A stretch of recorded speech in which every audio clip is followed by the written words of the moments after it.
যদি এইটাই হয় তাহলে আমরা কিন্তু একটা হিসাব করতে পারি।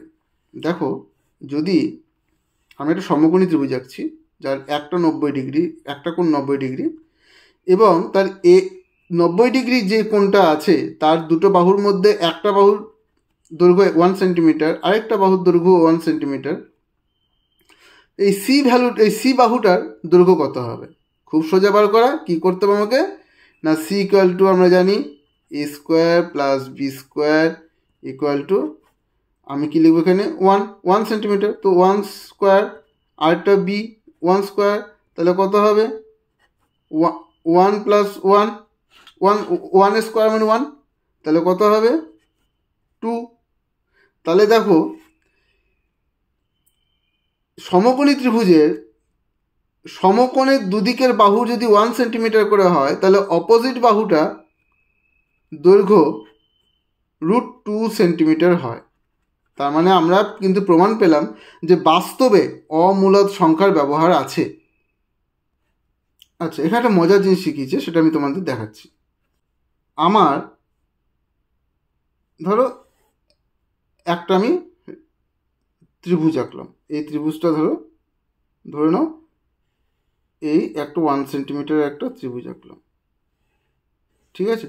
এটার দৈর্ঘ্য হচ্ছে 1 সেন্টিমিটার, এটার দৈর্ঘ্য 1 সেন্টিমিটার, ঠিক আছে? তাহলে আমরা জানি যে এটার দৈর্ঘ্য কত হবে? 2 সেন্টিমিটার, সবাই জানে। এবার আমরা যদি এর ওপরে যদি আরেকটা ত্রিভুজ আঁকি, এর ওপরে আরেকটা ত্রিভুজ আঁকছি, এটাও 90 ডিগ্রি,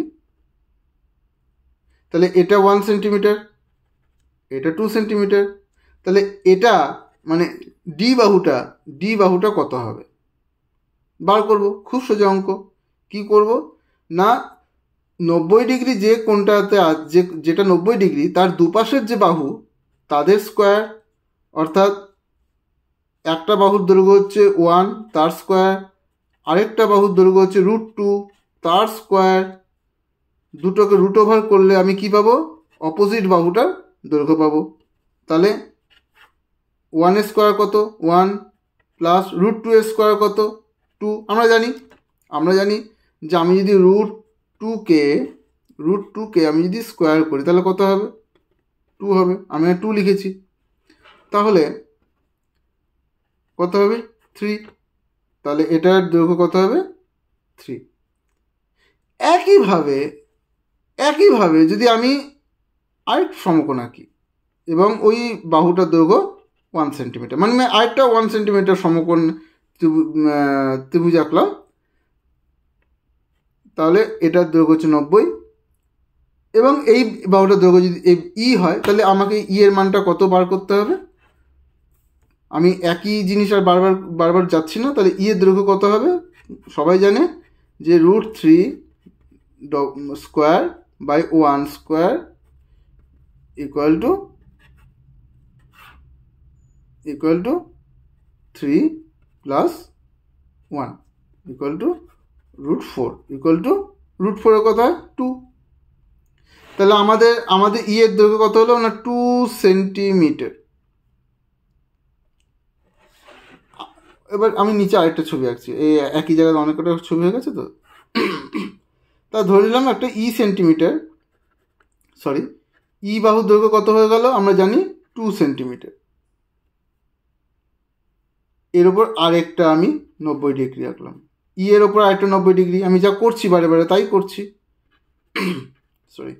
1 সেন্টিমিটার একটা বাহু, এই বাহুটার দৈর্ঘ্য হচ্ছে 1 সেন্টিমিটার। তাহলে আমার এটা যদি এফ হয়, তাহলে এফ এর দৈর্ঘ্য কত হবে? এফ এর দৈর্ঘ্য হবে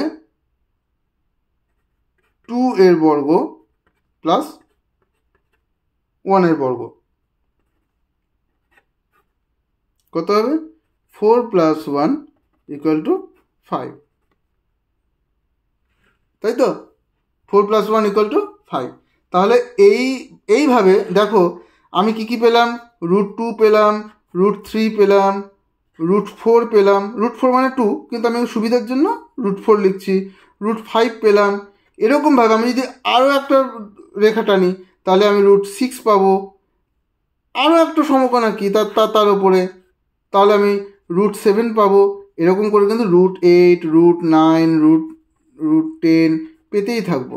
তার মানে এই প্রত্যেকটা অমূলদ সংখ্যা কিন্তু বাস্তবে কিন্তু এর রিপ্রেজেন্টেশন আছে, বাস্তবে এর ইউজ কিন্তু আছে।